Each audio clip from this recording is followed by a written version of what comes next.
Good morning student. हम लोग part 2 तलाश के आगे का पॉइंट भारत की शक्ति और सीमा पढ़ेंगे। इसके पहले भारत की खोज का सेकंड चैप्टर तलाश, जिसका भारत के अतीत की झांकी, ये हम पढ़ चुके थे। अब उसका दूसरा पॉइंट भारत की शक्ति और सीमा। जवाहरलाल नेहरू ने अपनी किताब में क्या लिखा है, चलिए अपने पढ़ते हैं। भारत की शक्ति के स्रोतों और उसके पतन और नाश के कारणों की खोज लंबी और उलझी हुई है। यानी भारत की जो शक्ति थी, ताकत थी, उसका स्रोत क्या था, कहाँ से वो ताकत मिली थी, और उसका पतन और नाश यानी कैसे उसका धीरे धीरे वो शक्ति कैसे कम हुई, उसके कारण की खोज क्या बता रहे हैं, लंबी और उलझी हुई है। पर उसके पतन के हाल के कारण पर्याप्त स्पष्ट है। हाल में जो उसका पतन हुआ है, हाल मतलब उसी समय वर्तमान में जो पतन हुआ है, उसका पर्याप्त कारण स्पष्ट है। भारत तकनीकी की दौड़ में पिछड़ गया और यूरोप तो तमाम बातों में एक जमाने से पिछड़ा हुआ था। कह रहे भारत की जो शक्ति थी वो कैसे कम हुई, क्योंकि वो तकनीकी दौड़ में पिछड़ गया। उस समय हमारे पास बहुत ज्यादा तकनीकी साधन नहीं थे और यूरोप तो तमाम बातों में एक जमाने से पिछड़ा हुआ था। तकनीकी प्रगति के मामले में आगे निकल गया। जो यूरोप पहले पिछड़ा हुआ था, वो तकनीकी प्रगति के मामले में लगातार आगे निकल गया था। ठीक है, अब आगे निकल गया था। इस तकनीकी विकास के पीछे विज्ञान की चेतना थी। मतलब उनका जो तकनीकी विकास हुआ उसमें क्या था, साइंस मौजूद था, विज्ञान की चेतना थी, यानी विज्ञान के बारे में उनको ज्यादा जानकारी थी, तथा हौसलामंद जीवन शक्ति और मानसिकता थी। उनके अंदर काफी जो था ताकत था, एक हौसला था कि वो हार नहीं मानते थे, एक्सपेरिमेंट करते ही रहते थे, और मानसिक शक्ति थी। नई तकनीकों ने पश्चिमी यूरोप के देशों को सैनिक बल दिया और उनके लिए अपना विस्तार करके पूरब पर अधिकार करना आसान हो गया। आपने ये जाना होगा कि जो वहाँ के सैनिक थे इंग्लैंड के, उन लोगों ने भारत में आके कब्जा किया था सैनिक बल से। उन्होंने क्या किया, ये पश्चिमी यूरोप के देशों ने क्या किया, पूरब में आकर कब्जा करने का ताकत आ गया था उनको। यह केवल भारत की ही नहीं, लगभग सारे एशिया की कहानी थी। पूरे एशिया के पास सैन्य बल जो था वो कमजोर था और यूरोपीय देश ताकतवर बन गए थे। ऐसा क्यों हुआ, इस गुत्थी को सुलझाना ज्यादा मुश्किल नहीं है, क्योंकि पुराने समय में तो भारत में मानसिक सजगता और तकनीकी कौशल की कमी थी नहीं। यानी पुराना भारत था, मैंने तभी भी एग्जाम्पल दिया था, तो तकनीकी जो थी उस समय जो कौशल था उनके पास ज्यादा था। किंतु बाद की सदियों में उत्तरोत्तर गिरावट का आभास होने लगा, लगातार वो शक्तियां कम होने लगी। पहले हमारे ऋषि मुनि जो थे वो भी प्लास्टर लगाना जानते थे, हाथ पैर टूटे तो वो लेप लगाते थे। आज जो आधुनिक युग के डॉक्टर लगाते हैं, वैसा ही प्लास्टर उस समय भी लगा के हड्डियों को जोड़ा जाता था। यानी हम तब से वो चीजें जान रहे हैं। पर क्या हुआ, धीरे धीरे क्या हुआ, उत्तरोत्तर गिरावट का आभास होने लगा। जीवन की लालसा और उद्यम में कमी आ जाती है। क्षीण होती रचनात्मक प्रवृत्तियों की जगह अनुकरण की प्रवृत्ति ले लेती है। यानी कि जो अपने अंदर एक टैलेंट होता है कि मैं कुछ अच्छा करूं, मैं इसमें कुछ अच्छा क्रिएटिव करूं, ऐसी जो प्रवृत्ति होती है वो क्षीण होने लगी थी। और दूसरा जो कर रहा है, अनुकरण की प्रवृत्ति ले लेती है। यानी दूसरा आदमी जो कर रहा है वो हमको करना है, अपने माइंड का यूज नहीं करना है। क्रिएटिविटी क्या होती है, जब आप खुद कुछ सोचते हो, कुछ नया करते हो, वो चीज हमारे यहाँ से धीरे धीरे खत्म होने लगी और हम दूसरे का अनुकरण करने लगे। ये प्रवृत्ति हमारे अंदर आ गई भारत में, जहां कामयाबी के साथ विद्रोही विचार पद्धति ने प्रकृति और ब्रह्मांड के रहस्य को भेदने का प्रयास किया। क्या बोल रहे हैं, जहां कामयाबी के साथ विद्रोही विचार पद्धति, यानी कि हर एक चीज का नेगेटिव सोचना कि भाई इसमें ये गलती है, ये जो भी विचार आए सामने उसके विद्रोह में कि भाई ये गलत है, ऐसा नहीं होना चाहिए, ऐसी प्रकृति और ब्रह्मांड के रहस्यों को भेदने का प्रयास किया था। वहां शब्दांबर से लैस भाष्यकार उसकी जगह लेते दिखाई देने लगे। क्या हुआ, जो आबंडर जो होते हैं ना कि बहुत इधर उधर की बात करके गोल गोल घुमाते हैं, ऐसे लोग उसको विचारधाराओं की जगह लेने लगे। भव्य कला और मूर्ति निर्माण का स्थान जटिल पिच्चीकारी वाली सावधानी से की गई नकाशी लेने लगी। पहले क्या होता था, बड़ी बड़ी मूर्तियां बनाती थी। प्राचीन जो धरोहर है आप जाकर देखोगे कभी, तो आप देखोगे कि जो भव्य कला यानी विशाल जो कला और मूर्ति निर्माण का स्थान था, अब क्या होने लगा, जटिल पच्चीकारी यानी खूब छोटी छोटी बारीक नकाशियां, ऐसी जो सावधानी से की गई हो नकाशियां, ऐसी नकाशियां लेने लगी। यानी बड़ी बड़ी मूर्ति अब नहीं बनती थी, अब छोटी छोटी नकाशीदार जो चीजें बनने लगी। प्रभावी किंतु सरल, सजीव और समृद्ध भाषा की जगह अत्यंत अलंकृत और जटिल साहित्य शैली ने ले ली। पंडित जवाहरलाल नेहरू की भी जो बातें हैं वो आप देख रहे हो, वो कैसी है, जटिल शब्दावलियों का प्रयोग होता है। तो क्या कह रहे हैं, जो प्रभावी किंतु सरल, पहले क्या था, प्रभावी बात थी किंतु सरल चीजें थी, अब उसका स्थान किसने ले लिया है, समृद्ध भाषा की जगह अत्यंत अलंकृत और जटिल साहित्य शैली ने ले ली। साहित्यिक कार्यों की लालसा और छलकती हुई जिंदगी, जिनके कारण सुदूर देशों में भारतीय संस्कृति का प्रसार संभव हो सका था। यानी दूर के देशों में जो हमारी जो कला थी, संस्कृति थी, उसका क्या हुआ था, प्रसार यानी कि फैलाव, यानी इस स्थान से दूसरे स्थान तक अपनी संस्कृति की चर्चा होना संभव हो पाया था। ठीक है, प्रसार संभव हो सका था। क्षीण हो चली और उसके स्थान पे महासागरों को पार करने पर रोक लगाने वाली संकीर्ण रूढ़वादिता ने जन्म ले लिया। आपको मैं बताऊं, जब इंग्लैंड हमारे ऊपर शासन कर रहा था, प्रथम विश्व युद्ध प्रारंभ हुआ, ठीक है, उस समय हमारे यहाँ की क्या धारणा थी, जो भी समुद्र पार जाएगा वो अशुद्ध हो जाएगा, उसको वहां से आने के बाद घर में रहने का जगह नहीं दिया जाता था, उसको घर से बाहर रहकर यज्ञ करना पड़ता था और यज्ञ करके पूरी अपनी शुद्धि करता था, तब वो अपने परिवार में जा पाता था। यानी ऐसी रूढ़वादिता धारणा जो थी वो हमारे यहाँ थी कि महासागरों को पार करने पर रोक लगाने वाली संकीर्ण रूढ़वादिता ने जन्म ले लिया था। अब इसकी वजह से क्या है, अब किसी को फैमिली से दूर कर दिया जाए कि भाई तुम, अभी तो हम सब जगह जा सकते हैं ना, कोई रोक नहीं है, कोई भी समुद्री यात्रा करे, पर पहले ऐसी संकीर्ण विचारधारा थी कि ये तो समुद्र पार गया, अब ये वापस फैमिली में नहीं आ सकता है, तो बहुत लंबा चौड़ा पूजा पाठ करके तब उसको लेते थे। तो ऐसी विचारधारा की वजह से क्या होता है, लोग अपना परिवार छोड़ के, अपनी जगह छोड़ के दूसरी जगह जाते नहीं है, तो दूसरी जगह जब कहीं जाएंगे नहीं तो वो कुछ सीखेंगे नहीं। तो ऐसी धारणा ने जन्म ले लिया था। जांच पड़तालों की विवेकपूर्ण चेतना लुप्त हो गई थी। यानी उस समय लोगों के पास इतना ज्ञान नहीं था कि भाई समुद्र के पार अगर किसी देश में वो जा रहा है तो उसमें खराबी क्या है, उसके शरीर में क्या विकृति आ गई, ऐसी कोई जांच पड़ताल की विवेकपूर्ण चेतना उनके अंदर नहीं थी, वो लुप्त हो गई थी, यानी समाप्त हो गई थी। और अतीत की अंधी मूर्ति पूजा ने उसकी जगह ले ली थी। यानी अंधी मूर्ति पूजा यानी सिर्फ भगवान को मानना है, भगवान हमसे कोई गलती ना हो, कुछ भी ज्यादा बारिश हो जाए तो भगवान को लोग याद करके कहते थे कि इंद्रदेव का प्रकोप है, नहीं हुआ तो उनका प्रकोप है। तो इस तरह की अंधी मूर्ति पूजा ने उसकी जगह ले ली थी।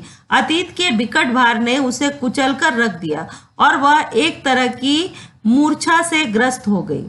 ठीक है, मानसिक जड़ता और शारीरिक थकावट की इस हालत में भारत का ह्रास होने लगा, यानी निरंतर उसका पतन होने लगा। वह गतिहीन और जड़ हो गया था। गतिहीन यानी जो चल ना सके, जड़ यानी कि जो एकदम एक जगह पे ही जम जाए, रूट बोलते हैं ना पेड़ पौधों के, और उसको बोलते हैं जड़, मूर्ख को भी बोलते हैं। तो गतिहीन यानी वो कहीं भी आगे प्रगति नहीं कर रहा था और मूर्ख जैसा बन गया था।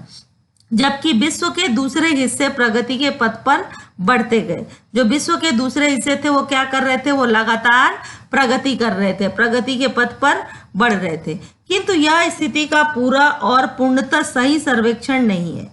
अब जवाहरलाल नेहरू क्या कह रहे हैं कि यह स्थिति का पूरा और सही सर्वेक्षण नहीं है। यदि केवल जड़ता और गतिहीनता का एक रस और लंबा दौर रहा होता तो उसका नाता अतीत से पूरी तरह टूट जाता।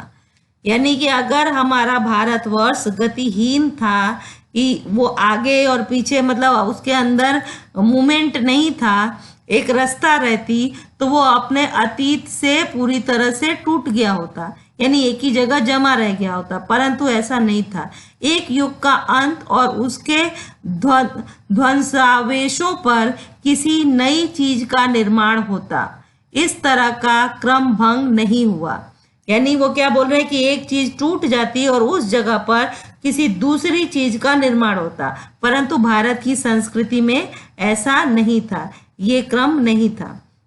ठीक है, इस तरह का क्रम भंग नहीं हुआ और भारत में भी निरंतरता बनी रही। इसके अलावा समय समय पर पुनर्जागरण,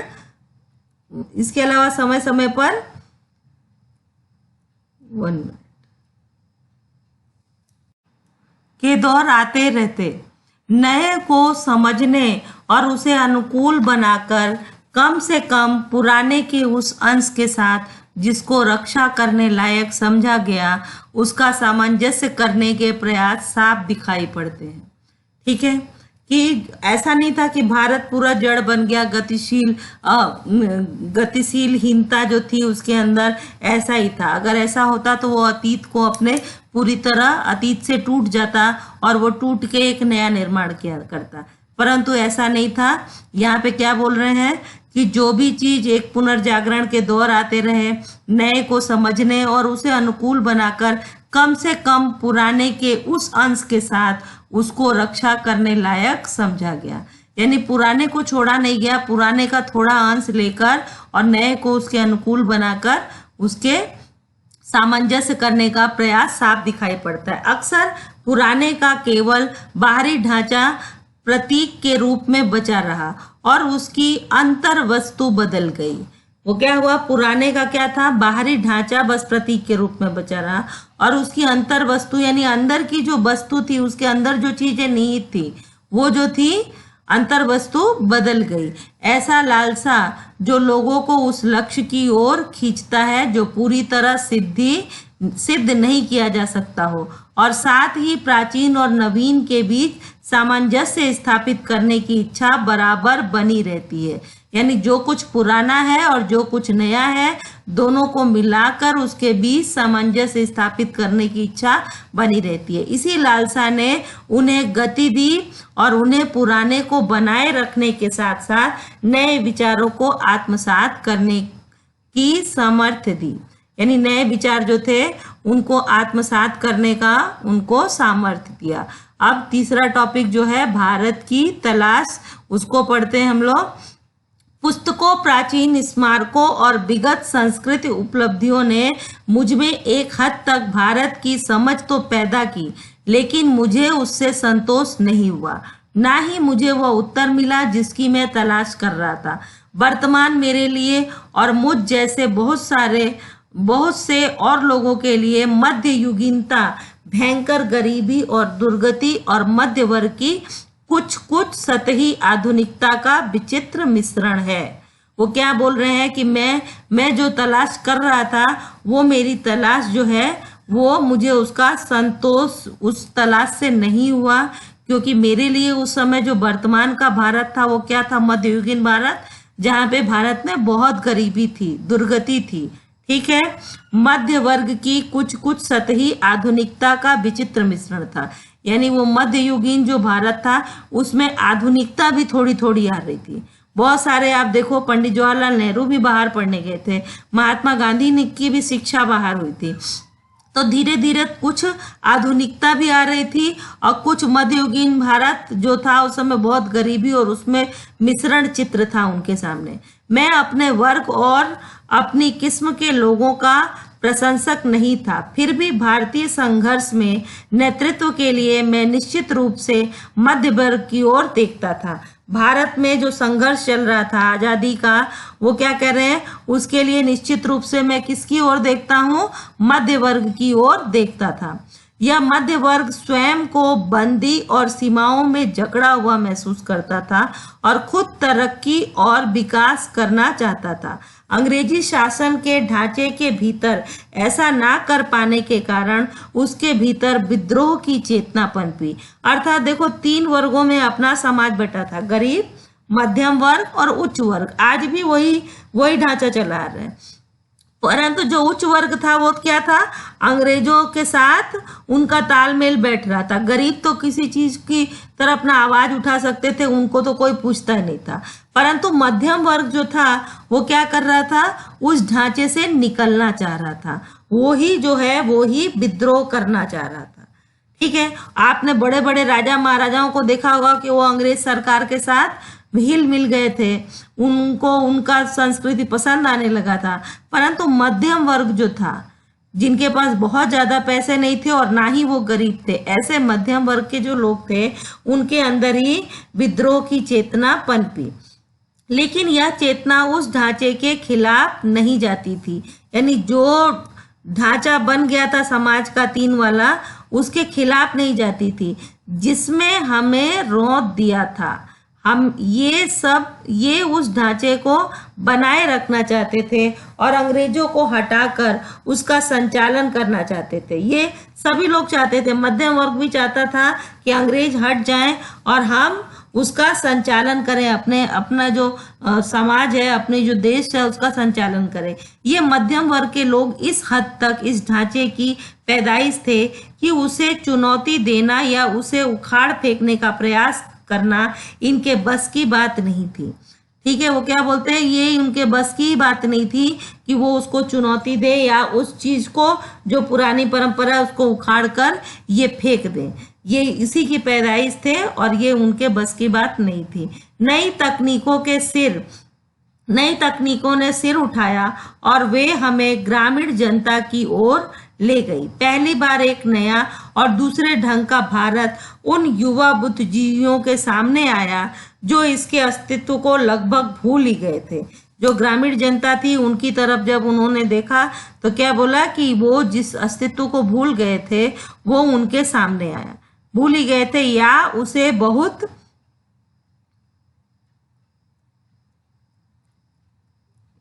एक मिनट बस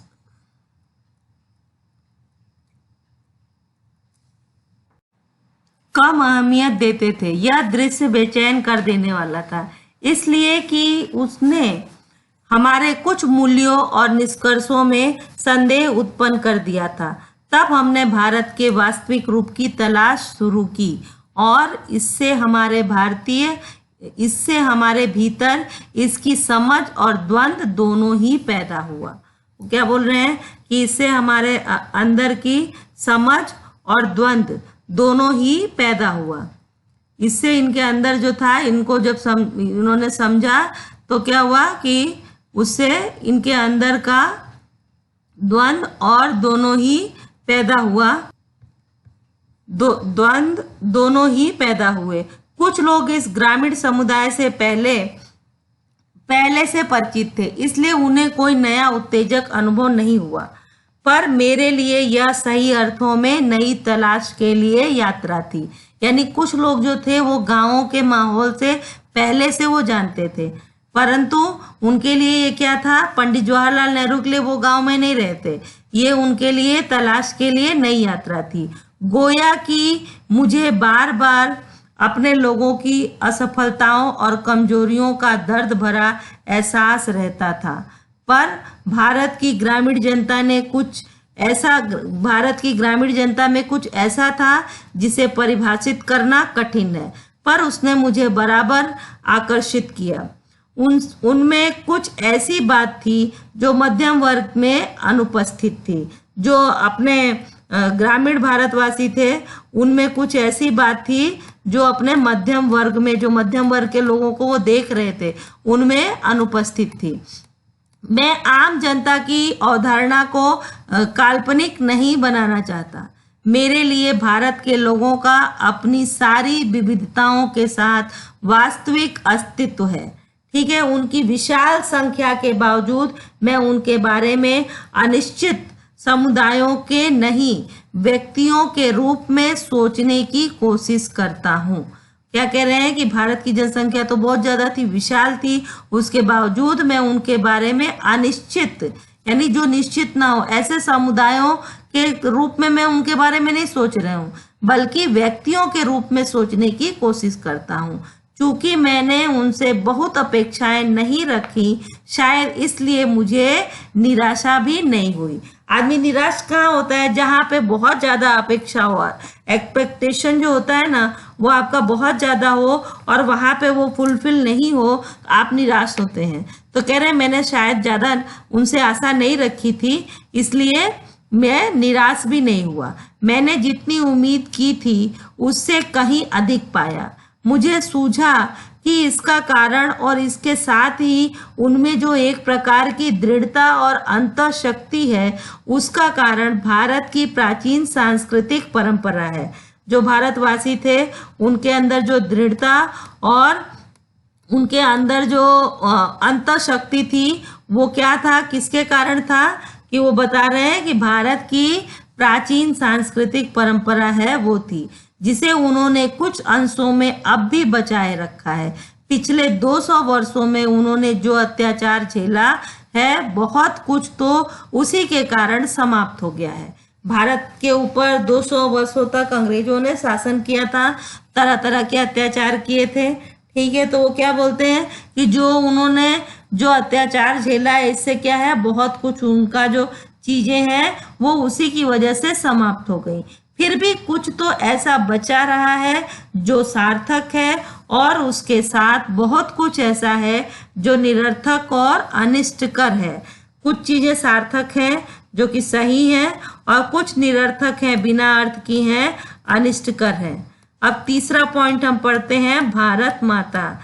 उन्होंने चौथा पॉइंट कि अब भारत माता के बारे में क्या कर रहे हैं पंडित जवाहरलाल नेहरू। अक्सर जब मैं एक के बाद एक सभा में जाता तो श्रोताओं से मैं अपने इस देश की चर्चा करता, हिंदुत्व की, और साथ ही भारत की, जो जाति के संस्थापक, भारत के नाम पर आधारित इसका प्राचीन संस्कृत नाम है। मैंने शहरों में ऐसा काम किया क्योंकि वहाँ के श्रोता अपेक्षाकृत आधुनिक थे। वो क्या कह रहे हैं कि मैं जहाँ जहाँ जाता, सभा करता, वहाँ पे जो श्रोता थे, मैं अपने इस देश की चर्चा करता, यानी जो हमारा भारत देश है, वहाँ पे जाते तो ये अपने भाषण, स्पीच के द्वारा अपने देश की चर्चा करते, हिंदुस्तान की और साथ ही भारत की, जो जाति के संस्थापक, भारत के नाम पर आधारित इसका प्राचीन संस्कृत नाम है।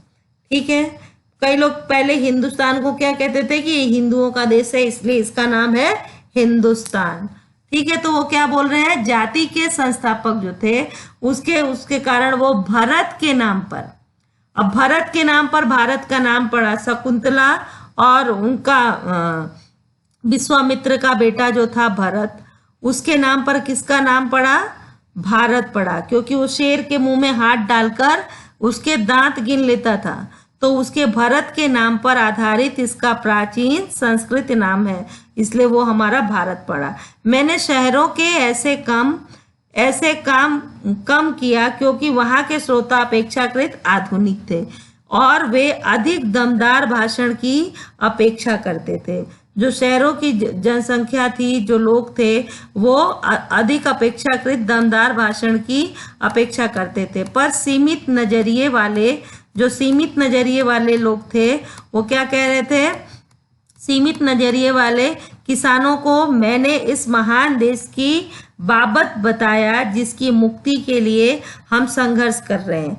आज़ादी के लिए जब पंडित जवाहरलाल नेहरू संघर्ष कर रहे थे, तो वो जो किसान थे उनसे वो बात करने लगे, उनको समझाने लगे कि हम ये भारत जो कि गुलाम हो गया, उसकी मुक्ति के लिए हम संघर्ष कर रहे हैं, कि कैसे इसका हर हिस्सा दूसरे से भिन्न होते हुए भी भारत है। यानी हमारे में विविधता में एकता है। हर एक देश, यूपी का अलग कल्चर है, बिहार का अलग, उसी तरह आप साउथ दक्षिण भारत में चले जाओ उसका अलग, परंतु सब मिलाकर तो क्या है, भारत ही है। मैंने उन्हें उत्तर से दक्षिण, पूरब से पश्चिम तक किसानों की सामान्य समस्याओं की जानकारी दी और उस स्वराज की भी जो कुछ विशेष लोगों के लिए नहीं, सबके लिए, भारत के हर हिस्से के लिए एक सा होगा। उन्होंने क्या बताया कि सबको ये जानकारी दी कि जो हमको आज़ादी मिलेगी, जो हमको स्वतंत्रता मिलेगी, वो भारत के किसी एक हिस्से के लिए नहीं होगी, भारत के सभी हिस्सों के लिए होगी। मैंने उन्हें सुदूर उत्तर पश्चिम में खैबर पास से कन्याकुमारी या केप कोमरिन तक अपनी यात्रा के बारे में बताया। मैंने बताया कि कैसे हर जगह मुझसे किसानों ने एक जैसा सवाल पूछे, क्योंकि उनकी समस्याएं समान थी। गरीबी, कर्ज, निहित स्वार्थ, जमींदार, महाजन, भारी लगान और कर, पुलिस के अत्याचार, और ये सब उस ढांचे में लिपटे हुए थे जिसे हमारे ऊपर विदेशी हुकूमत ने आरोपित किया था। मतलब जो विदेशी हुकूमत यानी अंग्रेजों की सरकार थी, उन लोगों ने हमारे ऊपर ये चीजें आरोपित की थी। बहुत सारा हमको लगान देना पड़ता था। जो जमींदार था वो भी बहुत लगान लेता था। उससे क्या होता था, जो किसान सबको भोजन देता है वो खुद भूखा रह जाता था। सारी उसकी जो फसल थी वो लगान और कर में ही चली जाती थी। साथ ही यह भी कि राहत भी सबके लिए आनी चाहिए। ऐसा नहीं कि उच्च वर्ग और मध्यम वर्ग को ही जो राहत मिले वो मिल जाए और गरीब वर्ग या निम्न वर्ग जो है उससे वंचित रह जाए। तो सभी को राहत भी सभी के लिए आनी चाहिए। मैंने इस बात की कोशिश की कि वे भारत को अखंड मानकर उसके बारे में सोचे। अखंड यानी कि जो खंडित ना हो, जो टुकड़े में ना हो, यानी पूरा खड़ा हो। तो बोले अखंड मानकर उसके बारे में सोचे, साथ ही थोड़ा बहुत उस विराट विश्व के बारे में भी सोचे जिसके हम एक हिस्से हैं।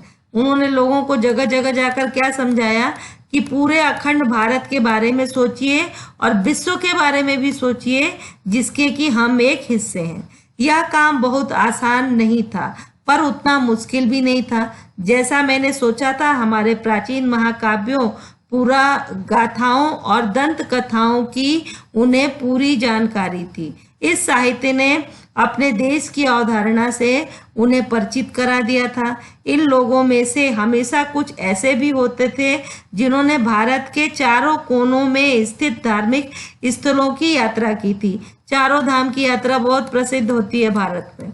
चार कोने पे चारों धाम की यात्रा जिन्होंने की थी उनको हर जगह के बारे में कुछ न कुछ पता था। कभी कभी जैसे ही मैं किसी सभा में पहुंचता था, मेरे स्वागत में अनेक कंठों का स्वर गूंज उठता था, भारत माता की जय।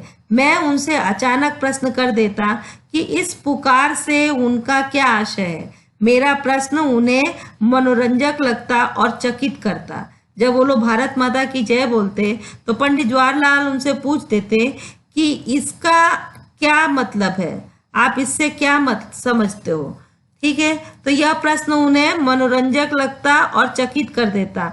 उनकी ठीक ठीक समझ में नहीं आता कि वे मुझे क्या जवाब दें, और तब वे एक दूसरे की ओर और फिर मेरी ओर ताकने लगते। जब कुछ ऐसा क्वेश्चन पूछ लिया जाए जो उनकी समझ में ना आए तो क्या करते हैं, एक दूसरे का मुंह देखने लगते हैं कि तुम बोलो तुम बोलो, और नहीं तो थक हार के जो प्रश्न पूछता है उसकी ओर देखने लगते हैं। तो ऐसे ही सभा के लोग पंडित जवाहरलाल नेहरू के साथ करते थे।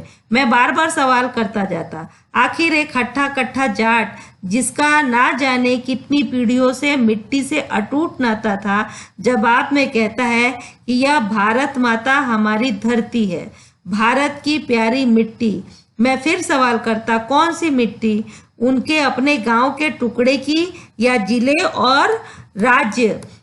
वो उसने बोला कि ये भारत माता जो है हमारी धरती माता है और ये हमारी प्यारी मिट्टी है। तो पंडित जवाहरलाल नेहरू ने क्या कहा कि कौन सी मिट्टी, आपके गांव की मिट्टी या आपके जिले की मिट्टी के तमाम टुकड़ों की या फिर पूरे भारत की मिट्टी। प्रश्नों का यह सिलसिला तब तक चलता रहता जब तक वे प्रयत्न करते रहते और आखिर में कहते कि भारत वह सब कुछ तो है ही जो उन्होंने सोच रखा है, उसके अलावा भी बहुत कुछ है। यानी भारत सिर्फ भारत का जो क्षेत्रफल है, भूमि है, उसी का नाम भारत नहीं है। वो जमीन पे बसने वाले लोग और उन लोगों की संस्कृति, इन सब से मिलकर एक देश बनता है। ठीक है। भारत के पहाड़ और नदियां, जंगल और फैले हुए खेत जो हमारे लिए खाना मुहैया कराते हैं, सब हमें प्रिय हैं। लेकिन जिस चीज का सबसे अधिक महत्व है वह है भारत की जनता, उनके और मेरे जैसे तमाम लोग, वे सब लोग जो इस विशाल धरती पर चारों ओर फैले हैं। भारत माता मूल रूप से यही लाखों लोग हैं और उसकी जय का अर्थ है इसी जनता जनार्दन की जय। मैंने उनसे कहा कि तुम भारत माता के हिस्से हो, एक तरह से तुम खुद ही भारत माता हो। क्या बोला? कि तुम भारत माता के हिस्से हो और एक तरह से तुम खुद ही भारत माता के हिस्से हो। जैसे यह विचार धीरे धीरे उनके दिमाग में बैठता जाता, उनकी आंखें चमकने लगती, मानो उन्होंने कोई महान खोज कर लिया है। पंडित जवाहरलाल नेहरू ने बताया कि जब मैंने उनको बताया कि तुम लोग भारत माता के हिस्से हो और तुम सबसे ही मिलके ये भारत माता बनी है, तो उनकी आंखों में चमक आने लगती और उन्होंने कोई महान खोज कर लिया हो ऐसा उनको लगता। इस वीडियो में इतना ही। आगे के टॉपिक हम दूसरे वीडियो में डिस्कस करेंगे। Thank you. अगर आपको वीडियो अच्छा लगे तो इसको लाइक करिएगा। धन्यवाद।